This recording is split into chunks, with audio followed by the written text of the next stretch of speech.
हिंगोली जिल्ह्यामध्ये मुसळधार पाऊस सुरू आहे। कयाधू नदीला आता पूर आलाय आणि याच कयाधू नदीच्या पुराचं पाणी हे शेतामध्ये शिरलं आणि जे शेती पिकं आहेत ती वाहून जात आहेत। अनेकांचं अतोनात नुकसान झालंय। नदी काठाजवळची शेकडो शेतजमीन ही पूर्णपणे पाण्याखाली गेलेली आहे। हजारो रुपये खर्च करून पेरणी केलेल्या पिकांचं हे अतोनात नुकसान झालेलं आहे। पिकांचा चिखल झालाय, त्यामुळे शेतकरी देखील संकटात आहे।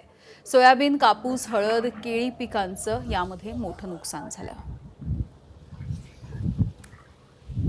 आता काय आहे शेतामध्ये? काय आता सोयाबीन होतं बरं, काय किती सगळं पाणी येतं? पाण्यानं गेलं पाणी किती येतं शेतामध्ये? आणि आता शेतामध्ये सोयाबीन दिसेना झालंय, बरं पूर्ण गेलं, काहीच नाही राहिले बरं. अच्छा, लोकांचा कर्ज काढून बियाणं घातले। किती खर्च आला पेरणीला? आम्हाला खर्च आला 20,000 रुपये। आता काय सगळं पाण्यामध्ये का? पाण्यामध्येच आहे सगळं, काहीच नाही। दर साल प्रमाणात याच वर्षी पाणी आलं आणि तसंच गेलं। पण सरकारचं काहीच नाही, लक्ष नाही, कोणी तलाठी साहेब नाही, कोणीच नाही, व्हिडिओ कोणीच आलं नाही। पहा ना शेती पूर्णपणे पाण्याखाली गेलेली आहे। हळद गेली, सोयाबीन गेलं, अजून कुठलंच शासनाचं काही चाललं नाही माणूस।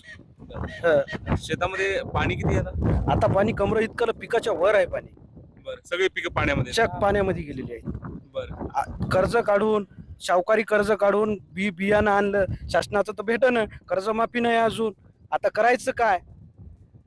आता हा भयानक प्रश्न आहे। आता आम्ही काय खायचं, काय करायचं, काय शासनाने काहीतरी दखल घ्यावी।